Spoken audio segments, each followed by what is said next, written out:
Hello, good morning and good evening or good afternoon, wherever you are. I have my beautiful friend Jason Hairston. Did I pronounce your last name You correctly? sure did. Oh, good. Yes, yes. So I'm so excited to have you on the show. It has been years since I've actually seen you in person. We had a beautiful chance meeting one night in Melbourne when you ran, was it your very first shamanic dance? Yeah, actually at that time I was doing what I call shamanic dance circles for women, where it was just me, and I wanted to create an event where women can let out all their frustrations and pain they had towards men, and then use me as a catalyst to get that out. So the shamanic dance is something I came up with that night. I said, I got an idea. I see a vision.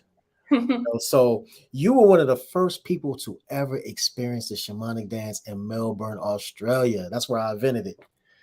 And it was, as we were just talking backstage, it was just such a chance Yeah. meeting. It was I think I saw a post that you did or something.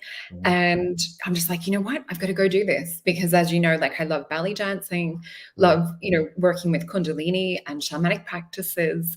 So perhaps maybe we sort of dive in and start to talk about, because you work as a shaman, you work as a healer, and Yes. I love the information you put out to do with relationships. And I saw an interesting post not that long ago with Mhm. you talking about coming to conclusions on relationships and things. Yes. Do you Yes. maybe want to tell us like a little bit more about what you do? Because I know that you're also a recording artist. You've got so much value that you bring to the world, and you've just released a series on Ickonic as well, Yes. David Icke's network. So yeah, you're probably better to introduce because there's so much. Yeah. What I call myself now is a healing artist because I want to use a plethora of mediums to teach. And music is one of those mediums, but I also do self-mastery coaching, which I help people find their negative habitual patterns that they're stuck in and show them how to unravel those things. I'm also an energy healer. I do retreats. So I write poetry. I'm a renaissance man, a healing renaissance man, pretty much is what you can say. So I enjoy expressing myself through all those different ways. But also share whatever insight that I discover within myself that helps heal myself. I always want to share that insight with everybody else because it's important. So any little code that I found out a code, I'm gonna share this with the people because I really care about people and I hate to see people suffer. So if I can share something that can help you, I will. I'm also in the cryptocurrency, and this is not, and I want to go down this route. A lot of us healers have a lot of issues around money. We have to get over that. There's nothing wrong with doing this type of work and investing in assets, right? And the Yeah. reason why I started focusing on assets, I fell back from doing spiritual work for a while because I hated being in a position where I got to get clients, I got to get clients, I got to get clients, Yeah. and all this pressure. So I said, you know what? I have to invest my money and have my money make money so I don't have as much pressure because I don't like being in a position where I got to try extra hard to get clients. It just doesn't sit right with my soul, you know. Mm. I would rather be in a position to where I can still share what I do, but it's not as much pressure. So that's why I was like, okay, I need to focus on investing as well, investing in money that makes money so I can relax and do my work from a more relaxed place.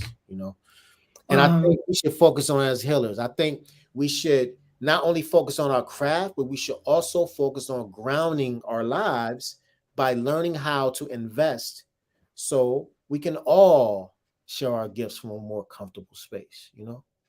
Yeah, I love that. And that's so in alignment with law of assumption.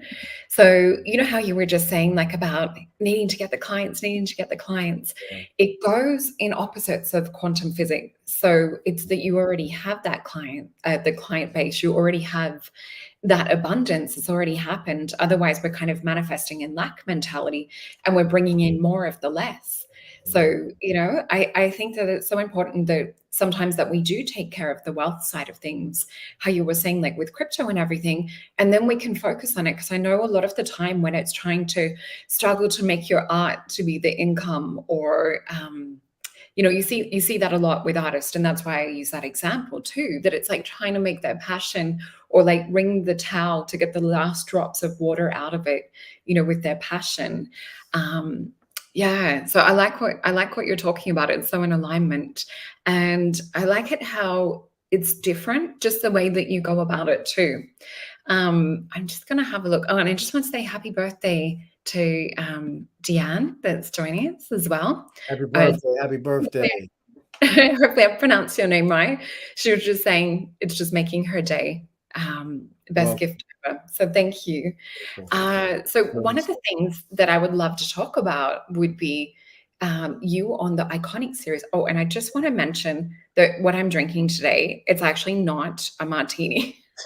It's one of my potions. So I've got my range of teas that I'm releasing hopefully later this year. It could even be into the start of next year. This is I Am That Witch. And it really is kind of utilizing that manifestation process and that shamanic energy of putting power and energy into something. And I was saying to Jason backstage as well that it's this is to abundance, and that's what prompted me to think of it too when you were talking about crypto and everything, and about working with abundance. Abundance is an energy, and I think that it really is. Like, you and I are sort of like in that similar age bracket as well. And I think like when you get into your 40s, there's just this energy about becoming so comfortable within yourself. And I think that when we show up as ourselves, more opportunity starts to open up. And I think that we come more into alignment, not only with who we are on the path. Your aura is distracting me right now. You've got like all this violet. Oh, really? Oh, okay. I can't even see it. Yeah, it's amazing because Violet, and your shamanic work and everything we're talking about, really being yourself, and your energy is just showing off that authenticity. So it's beautiful. So yeah, do you want to talk maybe like a little bit about how the Ickonic series came about with David Icke, and about how that's really enabled you to share your work in a different way? And I know that you've helped people already with that as well, that it really is kind of you showing up and people are being able to come into that funnel or into that video series. Yeah, so that came from just me sharing information on Facebook like I always do. I'm always posting, expressing myself. And a good friend, Christiane, shout out to Christiane, she works for Ickonic. She just approached me and said, I love what you're talking about on Facebook. First of all, she asked me, would you like to be on a show called Messengers? So I'm also on another show called Messengers for the full second season, where they only talk to me. And it's like, I think 6 episodes, something like that. So then she told me, well, Ickonic's coming to the US. Would you be interested in maybe having your show? You may have an opportunity. So the opportunity came. The CEO reached out to me personally and asked me if I would like to have my own show. And I said, yes, let's do it. Awesome. So yeah, so it just came from me showing up exactly as who I am, like you said, right? And this is what I tell people. No matter what your talent is or what you're passionate about, share it, because you never know who's watching. I didn't seek out to get my own show. It literally fell in my lap, literally. Yeah. Right? So anything that comes to me that's aligned with who I am, I'm going to say yes every time. Yes, yes, yes. And it gave me an opportunity to really share my views in a professional way, and I really enjoyed working on the show. The producer was really open to my ideas, because I said I want the show to look like this. I wanted to have, like I was behind all the way it was colored and everything. I said I want to have like a golden flare. I sent examples of how I wanted to look. So I'm an artsy person as well. I'm an artist. So I really enjoyed the process, and I look forward to doing other shows in the future, because I know that's coming and I can't wait.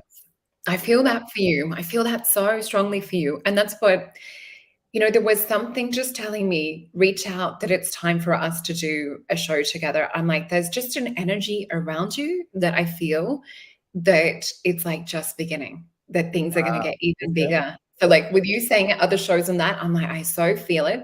And it really is just coming into alignment with that other version of self. If we can kind of teleport into the future and tap into that essence of who we are in those future moments and start to bring it back into the now. And I always tell my clients when I'm working with them, because, I do the psychic readings and I really tap into like quantum potential and things. If we can kind of like extract part of that essence of that future version of self and bring it into the now, things are going to start showing up. More alignment with abundance is going to start showing up. But sometimes what happens is like we trip ourselves up along the way. So if we want to get rid of like core beliefs or, any negative assumptions, things like this, that's how we create that smooth pathway. And that's what I see for you. You just have this like crystal clear focus and pathway. And I'm like, no doubt, like it's just going to show up and happen for you because you've got into congruent alignment with your future. And it's now just a matter of the universe bringing that divine timing in, that Wheel of Fortune card, that temperance card, and you're in that moment. It's really beautiful to see because I've known you for a couple of years and Well, I'm I'm just glad so you can see it. I'm just so proud of you. So yeah, I'm really excited. Thank you. And Yeah. I love your music too. It's funny, I was playing it to one of my girls the other day and I'm like, this is my friend. And I'm just like vibing to your music. It really is powerful and it's beautiful. And I think that this is probably like a perfect point to lead into creating a new culture. What we sort of talked about the other day. And I really feel that with your music, that it is creating this new positive embracing of like our own power and ourself, and kind of like lining up with what I would say is like affirmations and new energy of self. Yeah. I want to speak on what you said about tapping into your future real quick. I want to share something with everybody that's watching real quick. What I literally do sometimes is I literally sit in my room and I pretend like I'm being interviewed by someone. And I ask myself questions and answer them as if I'm on a Joe Rogan show or any type of show. And I'll just sit there and sit in the energy and pretend like I'm on this show. I do that all the time. It's like I play it out. And that's the power of us as children, right? We were always using our imagination to create things. And we have to learn how to get back to that power that's just grounded in our adult version, but allow our child to come out a little bit and play in the energy of imagination, because that's where a lot of things can be conjured up, right, in your imagination. So I play in that all the time, in that magic of the imagination. And I think that that's where you and I, excuse me, kind of meet in the middle, like around dance too, because, working with dance and working with shamanic energy and being in flow, there's that term flow state. And I Yeah. think when you start to tap into, if we imagine or we visualize like quantum physics, like superstring theory, and you sitting in that room, talking or responding to the interview, you're tapping into quantum potential, but you're bringing it into the now. You're feeling, I call it like a golden thread. So it's like we pull on these golden threads that come to future, and they might be ideas or they might be inspiration. It's funny. I was thinking this morning, like I woke up and I'm like, you know what? I'm going to drink my potion in a martini glass this morning. All And right. as you and I were talking backstage, I'm like, I don't even drink. Like I get so affected by alcohol, even the smallest of it will just be enough. But I'm like, you know what? I'm going to drink my potion in a damn martini glass this morning because that's just how I feel like showing up. I feel like tapping into that power, that potential, that magic. Can you share with us a little bit about, I guess, not only how you create like culture for people like on a collective level, but even like with your shamanic, like you do really beautiful healing work and you see and feel the energy shifting through people. When I've watched some examples of you doing healing work, you can really cathartically see people having releases.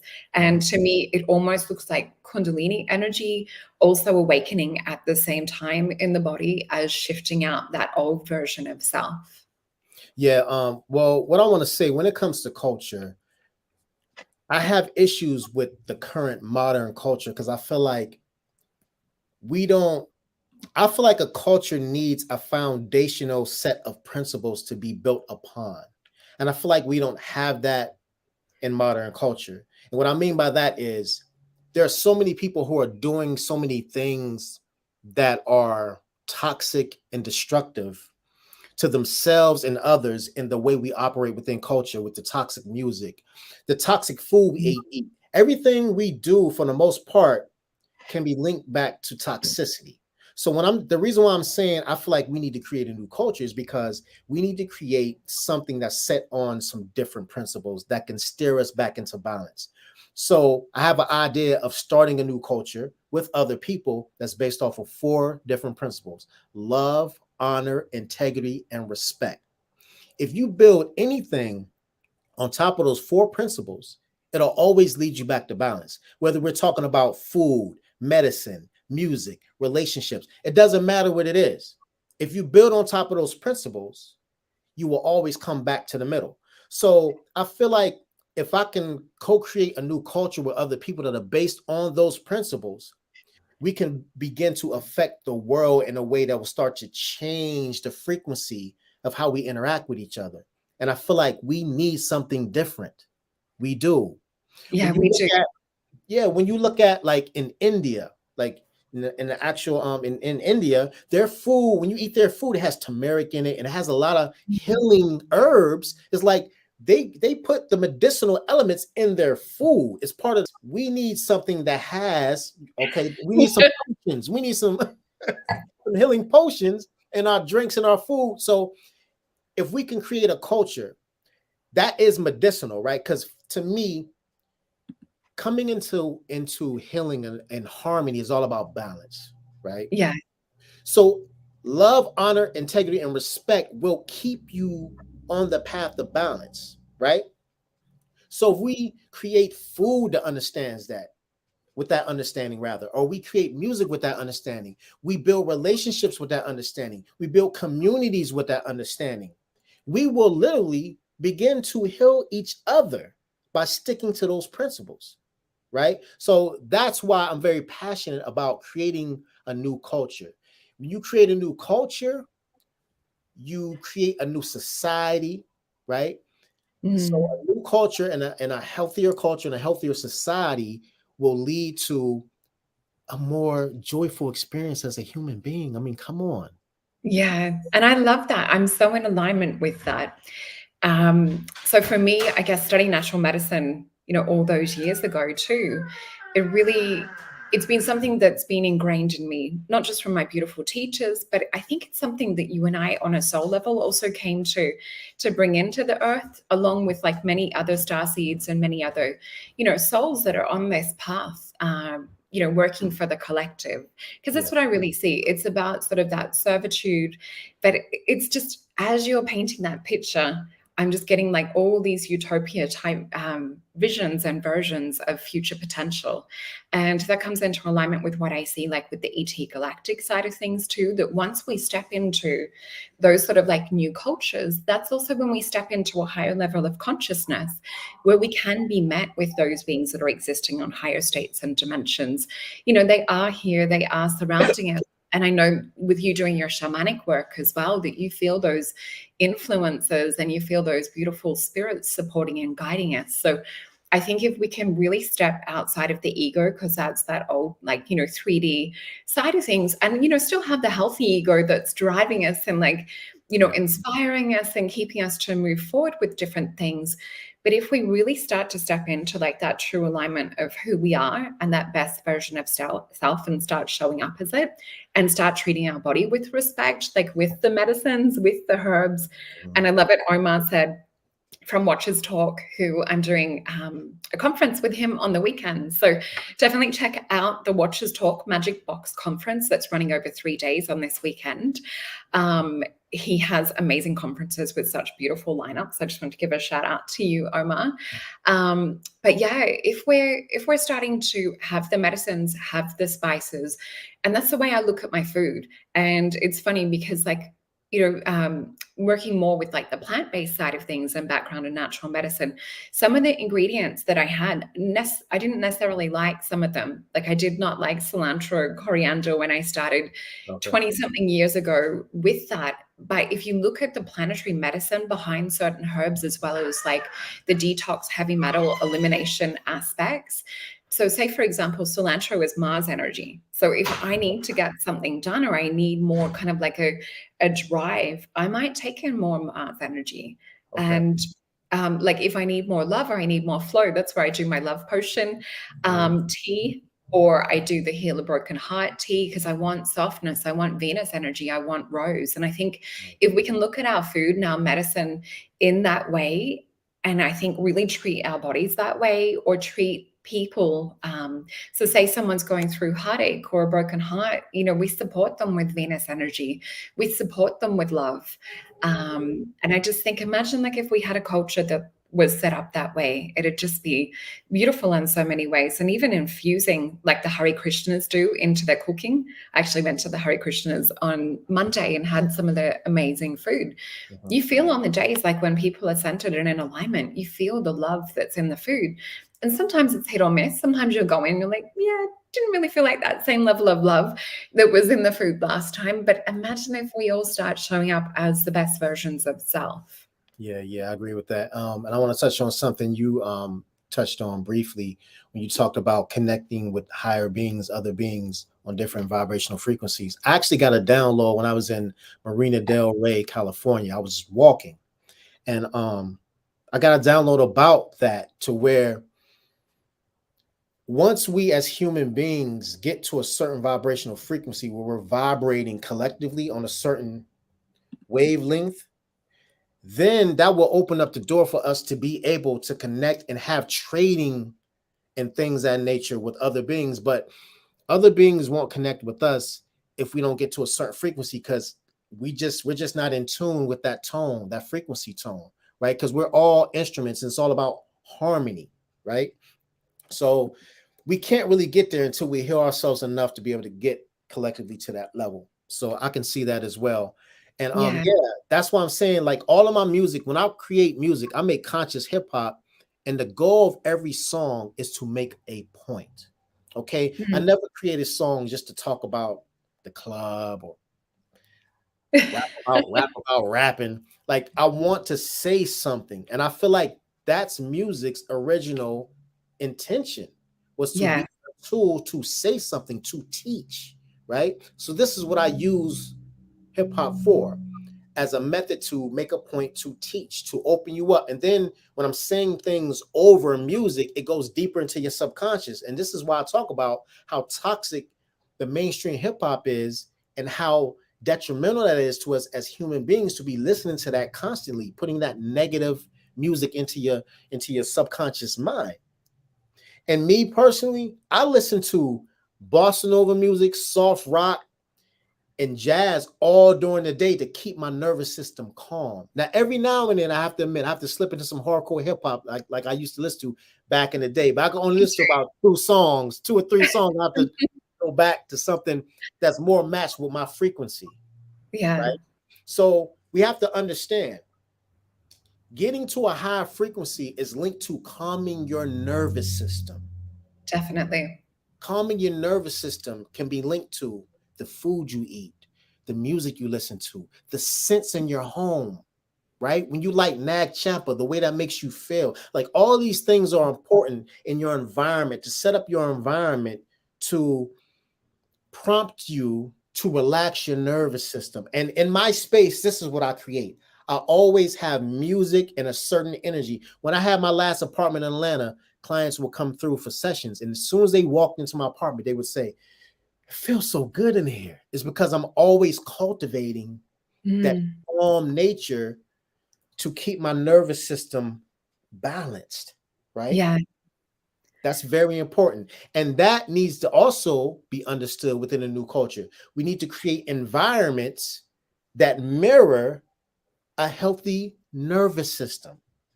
When your nervous system is relaxed, your immune system is also relaxed and more powerful. This is very important for us to understand. So if we're in environments that make us anxious all the time, we need to remove ourselves from those environments and start to sculpt our spaces in a way that supports the health of our nervous system. Yeah, I totally agree. Especially with my background in kinesiology, so much of what we do is to regulate the nervous system. And when you look into even like the energy dynamics of it, so with you setting up that beautiful environment, and I'm the same, you know, like have the Nang Champa, have the music going, and you want it to be of a certain vibe and frequency. And I'm the same. Every now and then I need to tap back into like my Right. old school hip hop days and everything Yeah, as me well, too. because that was like the music we grew up with. I Right. loved it. And you know, our house parties that we had like back in high school were the best. They were better than some of like the experiences going to clubs and that. Just the amount of fun that you Yeah. have with that. I'm gonna have to send you some of my playlists that I've got on Okay. Yeah, Spotify, definitely. because Yeah, it's definitely. all kind of like girl hip hop, but affirmation type music as well. So like Yeah, we'll listen to it on the way to school, and I'm programming my kids with affirmations, and yeah. you know, really programming them to be aware of their value and their self-worth. But when we look into what you were saying with the nervous system too, if we look into the aura, which is the quantum field. And then we look into the chakras, which are contained within our energy systems, and we look into the meridians and all of the acupuncture points. This is like all these little Christmas tree lights lighting up. So if we're going into an energy that's set up where you actually feel that you can let your guard down, that you can kind of like unpack, you're already going to receive healing. Even just through being in that environment, that space that you've set up as that shamanic healer as well. So it's so conducive to healing and to the nervous system actually being able to get into alignment. Now, there is a quick little thing that I do with my clients when we're doing readings. If there's past life things that come up to be healed, I'll actually take them through when we purge out a negative core belief or emotion, whether it's from this lifetime or another lifetime. I know you work similar with Yeah. the shamanic practice too. But one thing that you can do at home, say if you're experiencing anxiety and you want to shift it instantly, even just to have like a deep breath in and a deep breath out with a ha sound, 2 breaths with the ha sound actually like resets your nervous system. Just like we see cat or dogs kind of shake off, they're shaking it out of the myelin sheath, they're shaking it out of the muscle. Because as humans, we've been in our culture, you've been taught to wear stress as a badge of honor. And I think Yeah. the more that we move into these healthy environments, like you're saying, the more that we learn that no, this isn't the natural way for humans to be. We actually are very energetically sensitive. And the more that we start to get into these environments, the more that we start to remember who we're supposed to be. Can you maybe talk a little bit about like what people can expect with a session with you? And is it just in person, or can people do online shamanic work with you too? Yes, I do energy. I do quantum energy healing on people from all over the world. I just did a session with a man in Sweden. So energy knows no distance. Uh, Yeah. and I also do self mastery coaching with people. Via video. So yeah, space is not an issue at all. Yeah, and I love working with people. And I also do retreats. I was just in Atlanta, me and my friend Jay English. We do some events together. We did twin power energy healing sessions where we both worked on people at the same time. And we did I wish you could experience this. I have to bring it to Australia. We've created something called the Shamanic Dance Rebirth, which is we do different iterations of the Shamanic Dance. We have a version called the Snowflake. We have Oh, we have something called the Surrender Walk, where, for instance, because it's all about Shamanic Dance. Well, first of all, let me show people what I'm talking about with my hands. So the okay. Shamanic Dance is pretty much a man and a woman sitting back to back like this, okay? And we're playing like sensual music, right, to set the vibe. And someone starts pushing. Whoever's pushing is in the masculine, the other person has to surrender. And then the other person can push as well, and they're masculine. Then the other person has to surrender, and they're feminine. So it gives the opportunity for men and women to shift in and out of their masculine and feminine principle. And when you get into a synchronization within this dance going back and forth, what you'll notice is something magical happens. You feel your energy connect as one, and you become like one energy being, you feel. And sometimes the energy gets so intense, you just sit there and you just become space. And you feel Mm, all this energy just build up as one being. So this exercise teaches you how to shift in and out of your masculine feminine principle as a man and as a woman. And it also gives you the potential opportunity of experiencing the concept of oneness for real. Because I've slipped into a deep shamanic dance where it becomes such a flow of back and forth that I don't feel no disconnect. I can't feel myself from the woman behind me anymore. Mm. And then we created a version called Snowflake, where it's a whole bunch of different people connected in the dance, in the shamanic dance. And it's just one, feels like one entity. And then we have a version with 4 people. We get our arms together and we're all moving together. So it's many different iterations of shamanic dance that has come about over time. And I want to say this, the shamanic dance is also a healing modality, because when I was just in Atlanta, when you do all that dancing with everybody, if you surrender to the energy, you become so high in the frequency. I was so high in the energy. I was just sitting here like this with my eyes closed after the event, just sitting there with a drink in my hand, with some water in my hand. Like, I was so high in my energy. And I feel like if communities came together to dance like this instead of going to the club, for example, to drink alcohol and dance to toxic music, what if everybody got together and played chill atmospheric music and did this dance to get into the energy? I believe that over time, if that happens over and over again, it would help raise the frequency locally and help reset people's immune system, because that space that I was in was damn near 0 point. You know, when you go to 0 point, that's where your soul rests. This is where you can recharge every cell in your body. That's where the white light is, in 0 point, right? So the shamanic dance started off as just being something that I wanted to share with women, just to show how you can shift in and out of masculine and feminine principles. But the technique has so many different other healing properties, and it teaches so many other different things that I had no idea. I just downloaded that spur of the moment in Australia.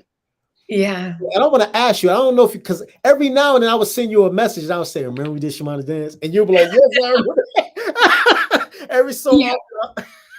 No, I definitely remember it. And it was just, and it's so funny because, like, just as you're talking about, like, you know, back to back and like feeling into the space of everything, it's like a blast from the past in terms of, it just takes me straight back to that night. And because I've done, you know, a lot of belly dancing and like intuitive dance and things like that, I know what you mean about like how it elevates and how you can just sit in the energy after. I kind of call it like when you do yoga, there's the shavasana at the end when you're just laying in corpse pose, or, you know, in child's pose, and you're really just kind of feeling into it. And it's like the dance is kind of like the pathway to get into that.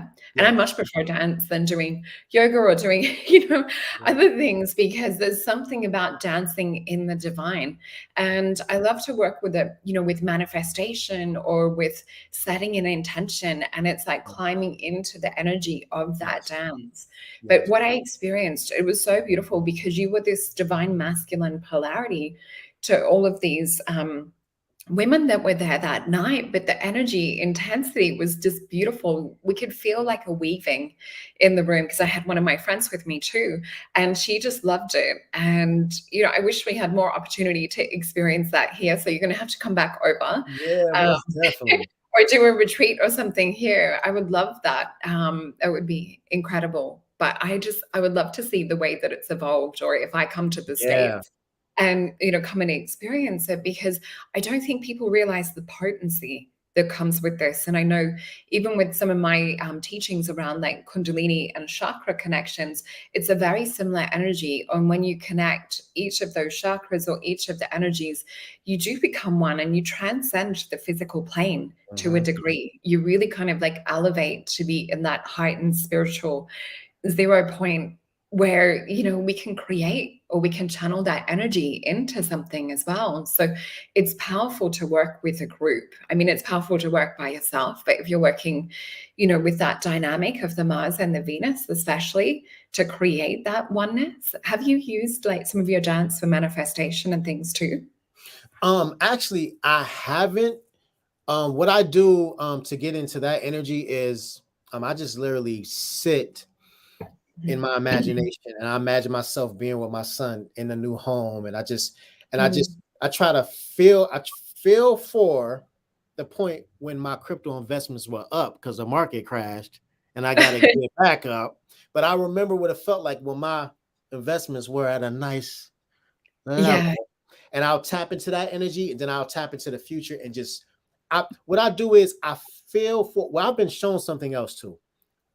I slip into a combination of feeling gratitude, joy, and feeling myself in a safe space with my son and with my new Mm. partner, whoever she is, and just being there. I see us all hugging each other, and I tell them, I love you. I love both of you so much. Like I actually say it too, Yeah. when I'm in the vision. Yeah. And I play out the motions of it, and I sit in that place, and I imagine my son laying on my chest, playing soft music, and because me and my son used to dance all the time. My son is hilarious. Look, I used to just be dancing, and I have videos of him because I left. Me and his mother, unfortunately, didn't continue within a relationship, but the videos I get from him, she would send me videos of him dancing. She'd be like, he is his father's son. And I could see him closing his eyes, mimicking what I used to do in front of him when I used to just put on music and dance. I used to hold him and dance with him, dancing to samba music and all types of stuff. So he's beautiful. That's something I want to get back into. When I get back up to Massachusetts, we're definitely going to get back into the dancing and just being in the energy. He's gorgeous. You can see that aspect of you through him, just in the energy and things. He's really amazing. special. He's amazing. Yeah. I mean, he actually was a catalyst of change in my life in a specific way. From 2010 to 2020, I was on my spiritual pilgrimage. I was in my monk phase, which means I wasn't really in my masculine enough, but I needed to be in the monk phase to learn all of the dynamics of the inner world, right? So it was a tricky place to be in because I was scouts all over the place, living here, living there, all over the place.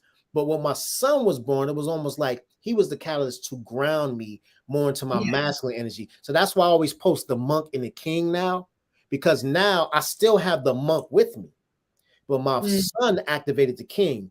That's why I'm like, okay, investments, get my money up, get grounded with the monk. So now I could show up in the world with the mysticism, but grounded in a practical way, right? And make it digestible to give back to humanity by creating systems. And that's what I'm very passionate about, creating social systems. I see myself as a social / energetic scientist. Like me and Jay English literally do energetic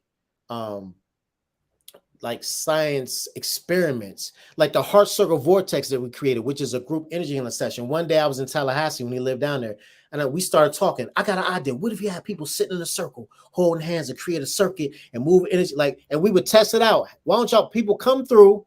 We got an idea we want to test out. And we were literally, Tallahassee, Florida was really like our energetic lab where we would test things out. And then we would watch the energy and see, and then we would do, okay, let's create a line. Let's create a circuit of just a line to see how the energy moves. Oh, the energy moves like this in that circuit. So we would literally be taking notes and paying attention to what's happening when we do all these different iterations of energetic experiments of different, ways of connecting people together and on things of that nature. So we're like mad scientists in that way. I love that. It's I love it. And the next phase that I want to step into is I want to step more into an academic space to where we check people's energy before we do shamanic dance, check it afterwards, or have people do it for a month, subjects, to see how their energy changes, how their life changes, what happens if you continually play in this energy. Same thing with heart circle vortexes. What happens? Because I've seen people go straight to a bliss state and they say, oh my God, I've never felt this before.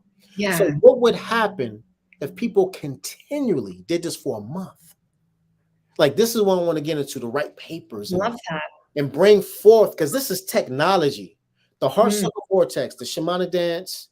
And I also have other theories like the balance and query theory, which is a chart that can help anybody in a friendship or relationship figure out what both of them are trying to teach each other to get to the middle and go up. So it's a whole bunch of things that I want to bring to the table and ground it in an academic way so people can actually see it for something besides being woo-woo. Like, no, this is actual science that you can apply. I know it works because I used it, but we got to get some subjects in here. We got to get some papers written so people can see this is not a game. I'm not just playing around and being willy-nilly, you know, with what I do. Like, I'm very serious about helping people. And I think it's important that we ground it with the science. I mean, my background's in health sciences too. And I've been hooked up to my beautiful friend John on here actually gave me a heart coherence little device as well, one of the heart math devices. So you can check like your heart coherence, but I've been hooked up to other, you know, focus band type things where you can actually see your brain waves. And I think that would be interesting to check the voltage on people electrically as well, before going into it and after kind of being around that energy. And I think when we look into different emotions, that space of love or that energy of love is one of the highest frequency energies too. And imagine if you're tapping into that each time you dance and you're putting that out there electromagnetically in your own aura. And what I see actually with auras at the moment is really interesting because of doing psychic readings all the time. You get to kind of get a tap into the collective. And what I've been seeing lately is a little bit of a shift that we've gone from where on a mental, emotional level, you know, we're creating our reality. You see like a soft glow in those parts of the auras. But what I'm seeing on a quantum level or in the spiritual part of the aura is now there's a higher part starting to come in. So more people are getting in alignment with their higher selves, which is also where we're seeing the old kind of pass out and, you know, start to be detoxed. But the way that this sort of shows up for those that want to know what it looks like clairvoyantly, it goes from being sort of like a soft glow focus in the mental emotional body to literally like sparkles in the quantum field. And that's what I feel like with your dance, that it's bringing and harnessing this glittery, sparkly, spiritual higher quantum energy. So if we can channel that and we can then push that into manifestation or into even just being in a collective heart space together, it's alchemy. You're creating like living, energetic, beautiful vibrational alchemy medicine. It's just, I want to dance like right now, damn it. This is like, you know, when you like to get out and dance because you know the medicine in it. If we did shamanic dance now, it'd be something different. Like, it's whoo, and my energy is different from when I met you. That was 2015. Same. Can you believe it was that long ago? Right. That was like 7 years ago. Like, you Crazy. know, so but I love shamanic dance. I think that it's amazing. I think I think it scares some people because my mother said that looks weird, you know, but she old school though. But some people see it and they say, oh, that feels sexual, because it is sensual. But what I love about it is, like, for example, what it is, it forces you to connect soul to soul. I've done shamanic dance with women I'm not physically attracted to, but back to back, I'm like, ooh, I like energy. It'd be like, ooh, you know, and so I think that because you're back to back, it takes away from this wall in a sense of preconceived judgments we may have towards someone by seeing them physically, and it just puts you straight soul to soul. This is soul to soul. You don't see them. All you can do is feel them. That's it. Right? And I believe that is helping to recalibrate who we are as human beings and helping us get back to actually feeling each other, because we become so superficial to not want to connect because of how someone looks, or not wanting to connect because of someone's race, or not wanting to connect because of someone's gender. All these different barriers that we put up immediately just from seeing someone. But when you put a man and a woman back to back, there's nothing but your two souls coming together and experiencing each other in that moment. And I think that in itself is just beautiful. Yeah, I think so. And I think with that technique of back to back as well, it really you have to close off your senses to a degree, the physical senses, and tap into the energy dynamics of it. And as you were saying, like, you know, some people might perceive it as being sexual, but when we look into the fundamental healing nature of energy, when we tap into Kundalini, when we tap into that tantric flow, that's healing. It Right. really is. It's like tapping into that fountain of youth. It's tapping into the ambrosia. It's tapping into that divine nectar that comes when we activate the Kundalini. And that, you know, when you work with flowing that through the chakras and flowing it through the pranic tube, that feeds the vagus nerve, and that energy gets to deliciously go up and out through the nervous system. It starts to purge old blockages, old pathways. But we need to be able to sort of like let our guard down to do that. Right. Because, you know, you can sort of see sometimes like when people are dancing and it becomes like a little bit Yeah, robotic, or a little bit like they're more worried about people on the outside. that's And what true. I love is with the mood that you set up with it, you actually feel really held in this safe space to be able to just let go and to know that you're shifting into a new way of living and a new way of being. And I think that's something very special that you have, is that ability to be able to get people to drop the guard, to just forget for a moment of who they are or who they think they are, so they can rediscover and re-find that core essence of themselves. Most definitely, most definitely. And you know, safe spaces are safe space is a key or key words, a safe space, because Mm. like the world is so harsh, right? We're so super harsh because of a lot of us have been through a lot of trauma, and we haven't learned how to let go of certain protective energies that we hold on to protect ourselves, right? So we're walking through life like this, and Yeah. a lot of our nervous systems are completely out of whack. It's like a electrical circuit, right? Because So true. anxiety. So it's like when you let that down, the energy instead of going and you can short circuit yourself. But when you relax, now the energy is flowing through your circuits more evenly. And I want to see if I can explain, because a lot of people have not experienced the feeling of being in a high vibrational state. The best way I can describe it of how it feels like warmth and a coolness going through every cell in your body. It's like you're sitting in a feeling of a cool, warm feeling that's cool and warm at the same time. And it just feels like you're just suspended in that feeling. And it almost feels like you're somewhat outside of your body and more inside of a feeling of space.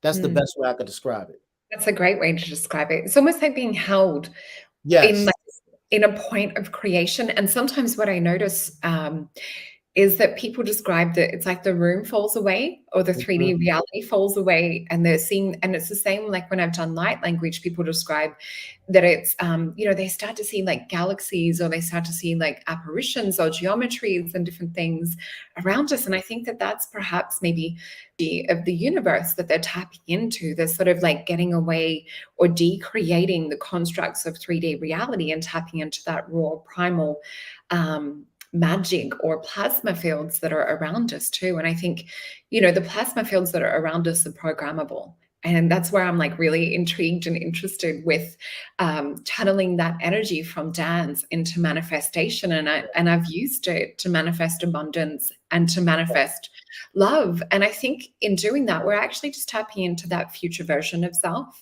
and bringing it into the now. But I would love to see it in a group setting, how you're talking about, you know, working with like groups of 4 and what kind of like charge. To Yeah. me, I'm just seeing like all these little capacitors hooked up together, and it's like you're putting the program in, or you're putting in like all these little batteries and like little Tesla coils. That's what comes to mind when you're talking about that. And speaking of batteries, you know, just like the Matrix, I mean, when people come together in groups and interact in ways that raises the frequency, it helps. Even I know that I vibrate on a certain level that may be considered somewhat high, but like if I'm in a group of people, they help me go higher, because it's almost like that's that a more expansive circuit. It's like that's why it's so important for us to come together as human beings, right? Because we literally can charge each other up more than you can charge yourself up, right? Coming in Yeah. that space of love with others, that it can take you to such an intense, um, white light filled experience that you can't get there by yourself. And this is why we need each other. We need Yeah. each other's energy to heal. And once we recognize that, we can realize that we need to create a culture that's based around healing. I believe when we talk about highly advanced cultures, that's what was going on. Because I've had visions of past lives. And actually, the heart circle vortex was inspired from a vision that I've seen of myself in a past life. I was sitting with a group of mystics in a circle, and we were going like this side to side. Because originally I had people doing that because that's what I had in the vision. And But it I was, would see when you were talking, as soon as you said past life, I was yeah. just seeing this energy just building and building and building. And that's what I saw. I saw a circle of us sitting in a circle, holding hands, and it was energy moving in the middle, in the middle of the circle. So that's where I got the idea from. Okay, sit in a circle and we'll move the energy through them. And when me and Jay projects the energy through the circuit, through the people, the energy begins to move and it stays contained in the circle. And what happens is it revs Wow. up and raises the frequency of everyone.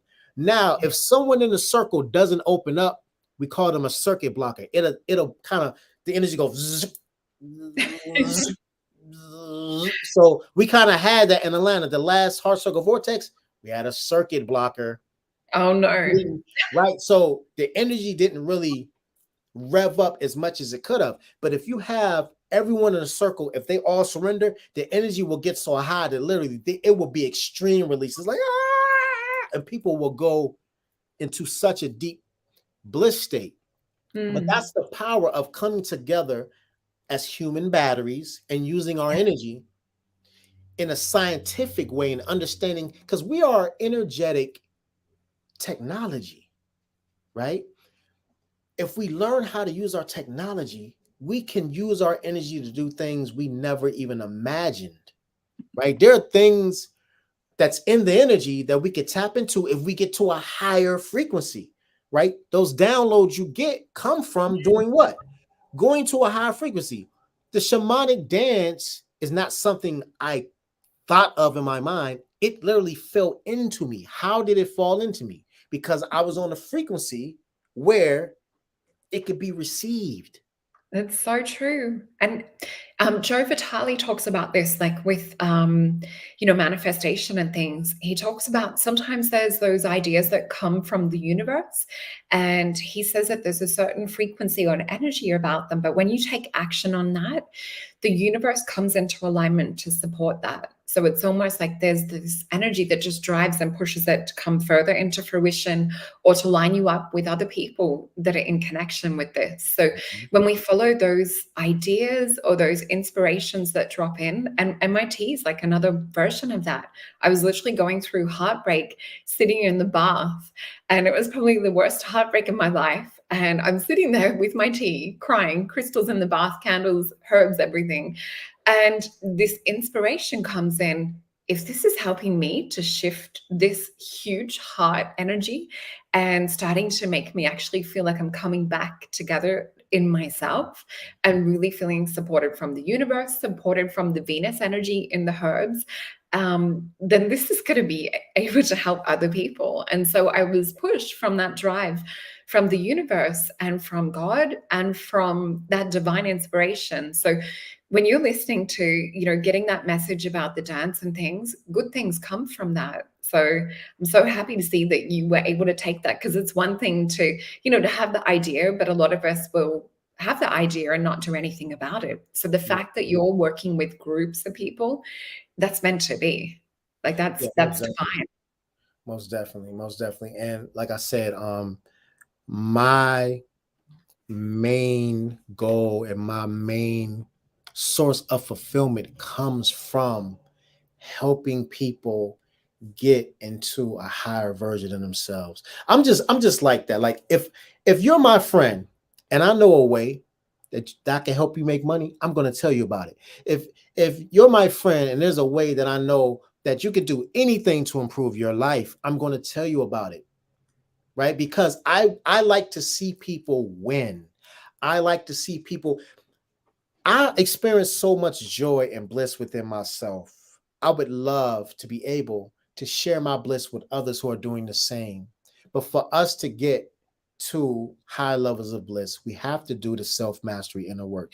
We have to face that pain and realize that there's actually a lesson within the pain. When you find the lesson, you outgrow the pain. I want to say that again. When you find the lesson within the pain, you outgrow the pain. The pain is not your enemy. Mm. You not facing the pain and looking for the lesson causes you to become your own enemy.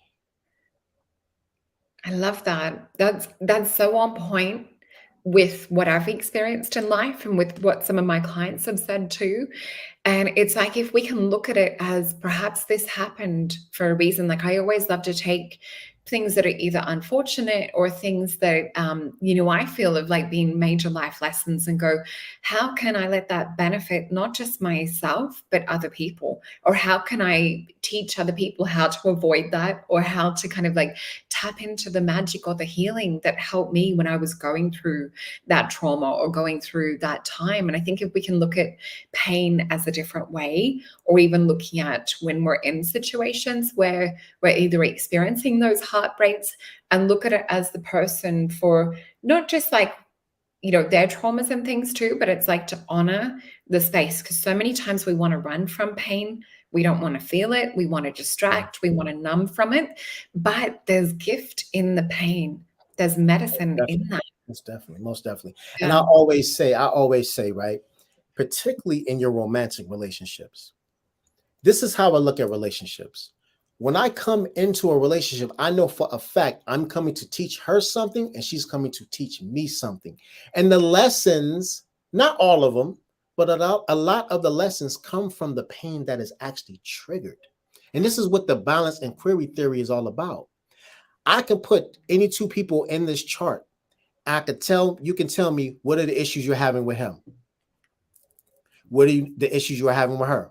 Then I can show you, oh, this is the issues that you're having with each other it's a polarization of something that has to be balanced to come to the middle. So on one end, one person might feel like they're not being heard, right? And the other person may feel like you're not listening to me enough. Yeah. So I can always tap into, okay, so what's actually happening is the person who feel like they're not being heard needs to listen more. And the person that feels like they're not being heard enough needs to speak up more. Usually that's what's happening. And that's the lesson that you're trying to teach each other. So whoever you end up being in a relationship with, they're going to trigger a part of you that's in balance. You're going to trigger a part of them that's in balance. And usually the imbalance actually mirrors each other. If you really pay attention, I shocked some people when I put them on the chart and I say, you see this? You're trying to get them to balance this. They're trying to get you to balance that. Like they can see it. Like, yes. And what happens is if each person chooses to be accountable and the man fixes the imbalanced part that's being triggered and the woman fixes the imbalanced part that's being triggered, what happens is they move into the middle and go up. What's the next thing that needs to be rationed out? Oh, this trigger. And every time you go in and up, the triggers get less and less and less. And eventually, guess what? You just stay in the middle because there's nothing else to resolve. You can eventually get to that point. But the relationship in itself is attempting to get you to balance out the part. But see, most people don't want to be honest about the bullshit on their side. They just want to. In all my relationships, every single one, I could tell you the bullshit on my side and the bullshit on their side. I could tell you I was doing this. They were doing that. But what I do is I can be that sounds funny. But what I do is I can be accountable for the imbalanced actions on my end and actually recognize that I'm imbalanced in that way and start to change my pattern, Mm. because my woman is trying to teach me or show me, teach and show me where my imbalances are. Now, she may be saying something extreme, but in that thing that she's complaining about, there's some truth in there most of the time. And in Yeah. the thing I'm complaining about, there's some truth in there. Mm. So the question is, are you going to be honest about the fact that they're bringing up something about you that you need to look at? Yeah. And I think a lot of people aren't always willing to look in that mirror to see that. Um, Exactly. do you know what? I think we come back and do a whole show just on relationships. We And could. I love that like masculine, feminine dynamic that we have with that, with both of our studies and like with the sciences that we've looked in. Because I was actually having this conversation the other day that's so connected with what you were saying. And I was talking about, with the love languages and talking about neuro-linguistic programming. And even if we look at it on a chemical level, so women bond with oxytocin. The love hormone when you have the baby, you're so in love and, you want to nurture. So like a lot of the time we feel loved when we're held or when there's physical touch, but it depends on your love language. But then for men, a lot of them actually bond with vasopressin, I think is how you pronounce it, which is, in doing things. So like, I know even like, with my partner and things, he's very much like, let's go get this done or let's do this. And that to him brings a sense of bonding. And it's like afterwards, it's like, oh, we did that together. Or, we overcame this hurdle. Whereas for me, being like more oxytocin based, it is that quality time together. It is like that physical touch. And it's not to say that we don't have both. Like men will still have the oxytocin, but traditionally it is more women that will feel bonded, to the babies that have the higher levels of oxytocin. Whereas for men, like with their sons, it is about, doing the thing together, kicking the football or, going and let's go climb that mountain together. So I think we need to understand that hormonally, chemically, physiologically, we are kind of made up of different chemistry to a degree. So if we can start to go, you know what, if I do that with my partner, we're going to feel more bonded. We're going to feel closer together. It's going to feel a lot safer to be able to open up and to share. And I think if we then look into the love languages that go with it, because some people are, gift giving or words of affirmation, other things that we normally wouldn't sort of think about so much, like with love or acts of service. That's how some people will feel love, is like when you doing some, or sometimes when someone is doing something for you, even the act of like, would you like me to make you a cup of tea? Things like this. Some people will feel really loved by having that act of service and you making that tea.